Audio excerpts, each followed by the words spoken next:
Dernière intervention. Monsieur Laurent Durcel, le directeur de Doucheflux, je vous en prie. Bonjour, Monsieur le Président. Donc Doucheflux, c'est une, je reconnais ici mes collègues, une jeune association qui vient en aide aux personnes sans chez soi à Bruxelles, un centre de jour qui, comme les autres, bien sûr, dû s'adapter à la nouvelle situation de crise sanitaire. Et c'est via cette réadaptation que nous avons changé pas mal de nos activités et nous avons décidé d'accepter l'aide que nous tendait le Parlement européen et la jeune association Les Gastrosophes pour permettre de donner à manger à notre public, ce qui n'était pas le cas avant. On ne peut pas tout faire et nous avions décidé de ne pas donner à manger. C'est un centre de jour et il y a beaucoup d'autres endroits à Bruxelles où on peut manger. On s'est adapté et je dois dire que cette crise est aussi l'occasion de mettre le doigt sur tout ce qui va mal. C'est l'avantage des crises, c'est que ça crée un effet de loupe saisissant et qui permet de voir de manière encore plus criante une réalité qui en fait existait déjà avant. Et dans le cas des personnes sans chez soi, sans abri, que je préfère même, je profite de cette tribune pour les renommer autrement.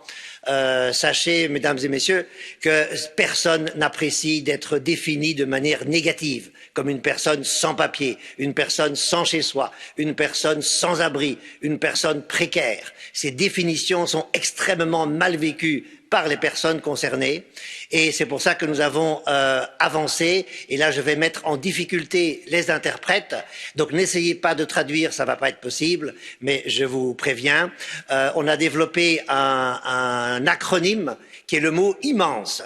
Et le mot immense, c'est l'acronyme et on le décline dans d'autres langues. On n'a pas toutes les langues européennes, je fais ici un appel. Immense, c'est l'acronyme de individu, donc IMM, etc. Individu dans une merde matérielle énorme, mais non sans exigence. Donc nous travaillons avec des immenses, nous sommes ici pour venir en aide, travailler avec les immenses. Et il faut dire les choses comme elles sont, Monsieur le Président. Ce qui se passe avec cette crise n'a pas de sens. Pourquoi tout d'un coup ce déferlement? Nous sommes ici pour vous remercier, mais en réalité, qu'est-ce qu'il y a derrière la crise? Il y a une crise sanitaire. Qui dit crise sanitaire dit danger de mort. Très bien. Sachez que ce danger de mort existait pour notre public, les immenses, bien avant la crise sanitaire. Pour les personnes qui ont de longues années de vie en rue, à Bruxelles, en tout cas, leur espérance de vie est inférieure à 50 ans. Donc, de deux choses l'une, ou bien là, ce sont des êtres humains comme nous et vous, ou pas. Si c'est le cas, et je sais que vous le pensez tous, alors il n'y a aucune raison de mettre tout d'un coup aujourd'hui plein d'aides, plein de bonne volonté, etc. C'est bien sûr admirable. On n'a pas assez de mots pour remercier les donateurs, les bénévoles, l'équipe, etc., etc. Mais je crois que le message le plus important, de profiter de la crise pour dire ce qu'elle révèle, à savoir que la situation des personnes sans chez soi en Europe est catastrophique. Je vous donne juste un chiffre. C'est le chiffre pour toute l'Europe, une augmentation du nombre de personnes sans chez soi, un nombre immense, en 10 ans, augmenté de 70%. Et à Bruxelles, elle a augmenté en 10 ans de plus de 150%. Donc la région Bruxelles-Capitale est un très mauvais élève. Or, il y a des pays en Europe qui le démontrent. Je pense bien sûr à la Finlande, qui démontrent que quand on est soucieux des biens publics et des finances publiques, il y a une alternative à ce qui est le modèle dominant aujourd'hui, à savoir de penser qu'il y a une espèce de fatalité multimillénaire, à savoir il y aura toujours des personnes à la rue, ça se trouve dans la Bible, il y a toujours les paumés, les ratés, voilà. C'est une fatalité, qu'est-ce qu'on va faire avec ces pauvres personnes? Il y a une autre manière de voir les choses, qui est de dire que cela coûte un argent fou de maintenir en survie des personnes pendant des années et des années à la rue. Je ne vais pas vous faire la démonstration, c'est en fait le bon sens. Et qu'est-ce qu'ont compris certains pays, certaines villes, et notamment surtout la Finlande en Europe, qui est le seul pays où le nombre de sans chez soi a diminué, et approche le zéro, c'est que reloger une personne directement quand elle tombe à la rue et lui trouver un logement est infiniment moins cher que d'attendre qu'elle se fragilise. Parce que si elle tombe à la rue, c'est qu'elle est déjà très fragilisée. Et donc la violence de la vie à la rue fait que sa dégradation, si on peut parler ainsi, va se passer à une vitesse faramineuse. Donc ce n'est plus possible aujourd'hui. La Finlande, on parle de l'Europe, la Finlande le montre, la fin du sans-abrisme est possible.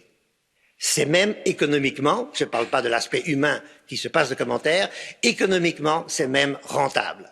Et donc le sans-abrisme, l'immensité est un choix politique, une décision politique. Et nous sommes beaucoup à penser que c'est en fait plus que ça encore, c'est un choix de société, voire même un crime contre l'humanité.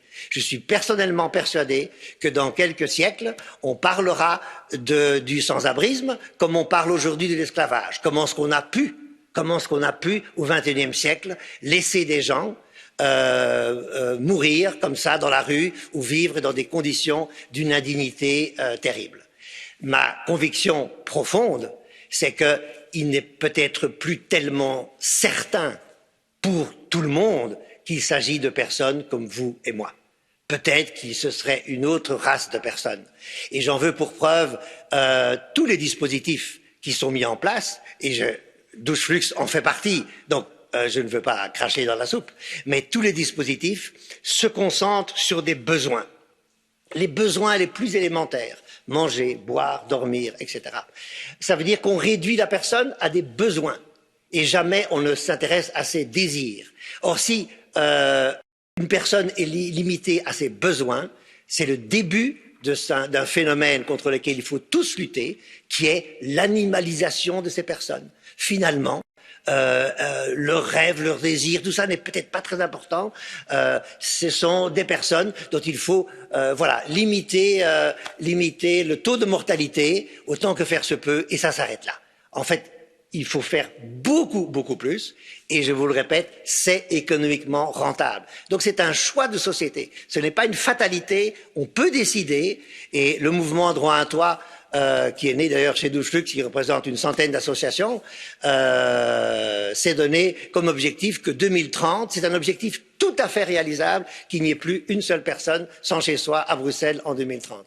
Mais ce n'est pas avec les politiques que nous avons maintenant qu'on va y arriver. Il faut vraiment un changement de mentalité, il faut le décider un jour, se regarder droit dans les yeux et se dire ok, maintenant on y va, on n'y va pas.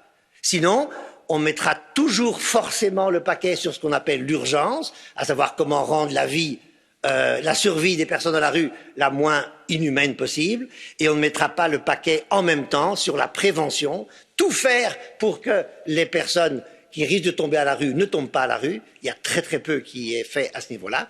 Et bien sûr, attaquer, ça je parle ici pour la région Bruxelles-Capitale, le problème du marché immobilier, qui est juste purement criminel, il n'y a pas d'autre mot, à savoir qu'il n'y a pas assez d'appartements à loyer abordable à Bruxelles.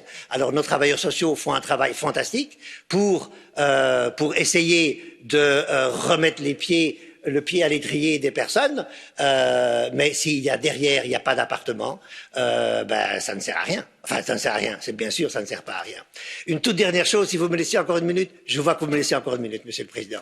Il y a une chose très importante Doucheflux a été la première association qui a lancé, un peu sans le savoir, on était les premiers, une occupation d'une auberge de jeunesse, donc une sorte d'hôtel, où sont confinés depuis exactement un mois, jour pour jour, une douzaine de personnes.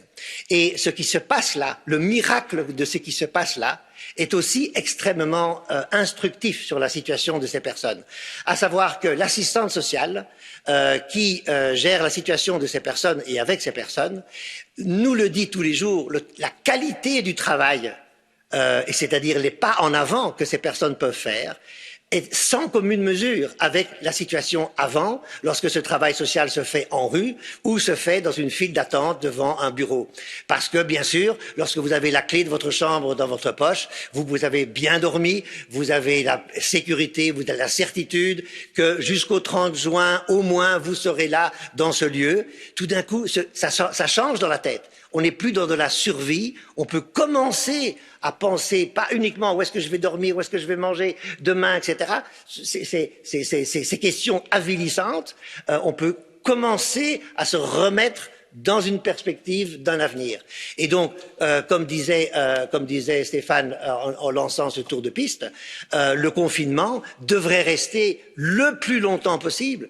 Mais pour ça, il faut passer à la vitesse supérieure, en tout cas en région Bruxelles-Capitale, et réquisitionner les hôtels et les auberges de jeunesse. Parce que sur base volontaire, ça se fait à une échelle beaucoup trop basse. Je vois votre sourire, Monsieur le Président, que j'ai dépassé le temps imparti. Je vous remercie de votre attention. Et donc, j'invite officiellement donc, le Parlement européen à arrêter de parler d'immenses, de sans-abri, on dit les immenses. Merci. Merci beaucoup.